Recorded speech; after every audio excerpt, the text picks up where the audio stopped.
So as you can see, Pat's put me right inside the CTX 3030, and I'm going to explore all the menus, show you where to find the features and how to control them, and then build a customized program mode. But first, let's have a look at all the buttons and see exactly what they all do.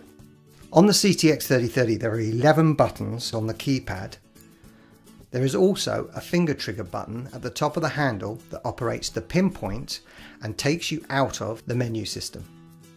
The very first button that we're going to look at is the power button. When you give this a short press, it will start the CTX 3030. The first time you press it, you will be prompted to select a language. But future startups will now go straight into the detect screen. If you press and hold the power button, you will enter the factory reset menu. Here you can reset a GeoStore, reset settings, reset all, or change the detector's menu language. If you accidentally enter this screen, squeeze the finger trigger to restart the detector. This button is called the Identify button. Pressing it after locating a target will alter the discrimination pattern. This allows you to quickly reject or accept groups of targets.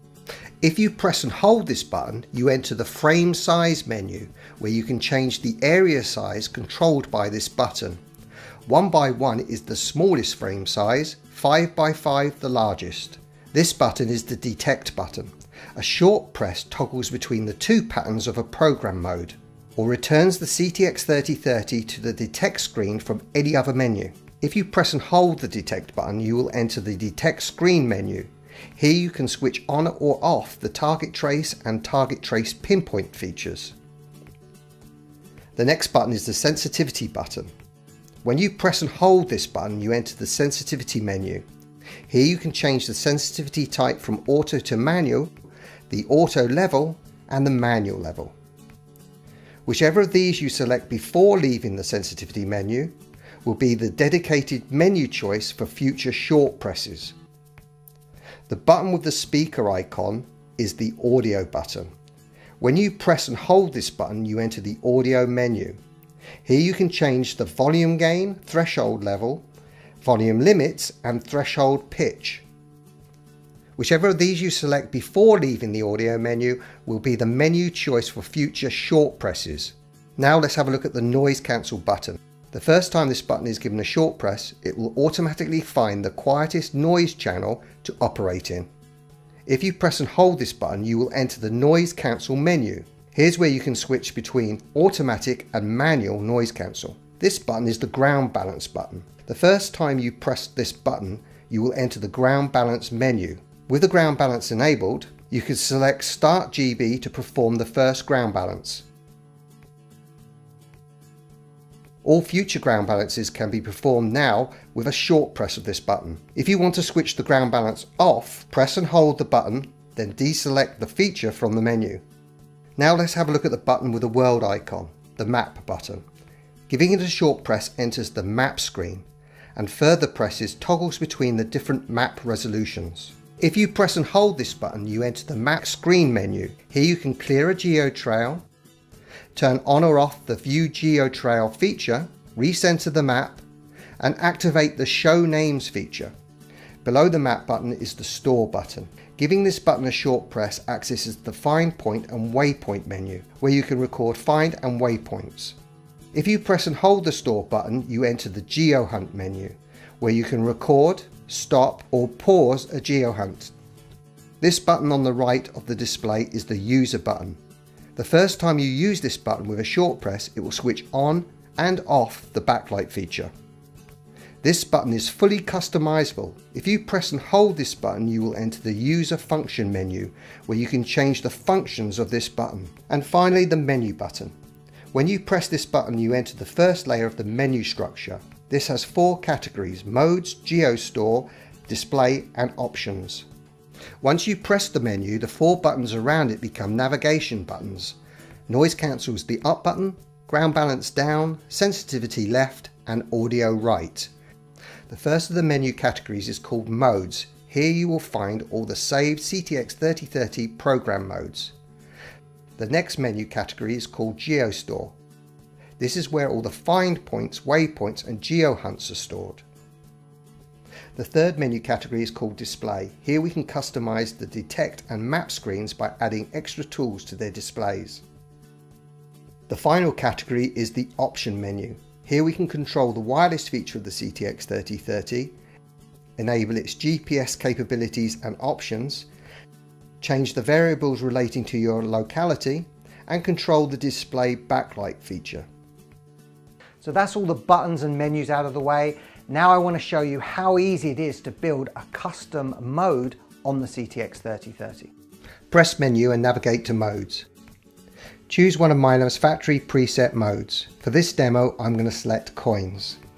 Press the menu button to enter the coins mode window and then scroll down to save as new. Press the menu button to create a new mode. This will appear at the bottom of the menu list, mode 6. Press menu, scroll and select edit, press menu.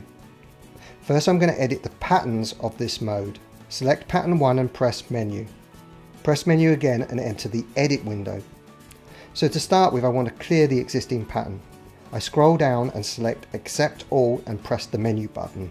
Now I can create a custom discrimination pattern. I press and hold the accept reject button to enter the edit frame size window. I'm going to start my pattern by selecting the 5x5 frame size tool, then press menu to return to the pattern edit screen. The blue frame is moved up, down, left or right to select an area. Pressing the accept reject button reverses the state of that selected area. Once I reject an area, I move the frame to continue building a discrimination pattern. I then press and hold the accept reject button to change the frame size. Then press menu to return to the pattern edit screen. I continue building the pattern. Press and hold the accept reject button to change the frame size. Then press the menu button to return to the pattern edit screen. Press and hold the accept reject button to change the frame size to fine tune the pattern. Once I'm happy with my constructed pattern, I press menu and scroll down to exit. Pressing the menu button again, I'm prompted to save my pattern. I select yes and press the menu button to save my pattern. I would then normally repeat this procedure to build pattern 2, ending up with 2 custom patterns within my new mode, which I can toggle between via the detect button while metal detecting. Now I'm going to modify the tones I get from my CTX 3030. Select Tone ID Profile and press the menu button to enter the Tone Edit window. This is currently set at 50 conductive tones, but I'm going to change this to combined tones. Press menu and select Profile Type. Press the menu button and then scroll down and select Combined Tones from the bottom of the list. Press the menu button twice to return to the Tone ID Profile window. Choose Resize from the list and press Menu. Select a panel and press Menu. Use the left-right buttons to resize it. Then press Menu and select the next area to be adjusted. Press Menu. Choose Resize from the list and press Menu. Resize this time using the up-down buttons. Press the menu button twice to return to the Tone ID Profile window. Scroll down to change pitch and press the menu button. Here we can change the tone pitches for each area. This is done using the left and right buttons to select areas within the numeric tone and the up-down buttons to change their values. The higher the eventual number, the higher the tone. We then repeat this for each area.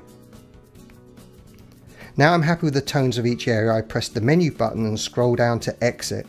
Press menu and then select yes to save the new tone ID profile. Press menu to return to the mode window. Now I just need to change a few more settings. Using the left-right buttons, I change response to normal. Select recovery fast and press the menu to tick the box. Recovery deep I'm leaving off. Seawater also off. Use the left and right buttons to scroll through the different target separations. I'm going to choose ground coin. And finally I'm changing the pinpoint to sizing. So I press the detect button, that lifts me out of the menu system and saves those last few settings to my custom mode. Now I don't recommend any of my settings that I've just showed you or even the patterns that I built. This was purely for demonstration purposes, but it gives you an idea of how easy it is to build your own custom mode, one more suited for your style of detecting.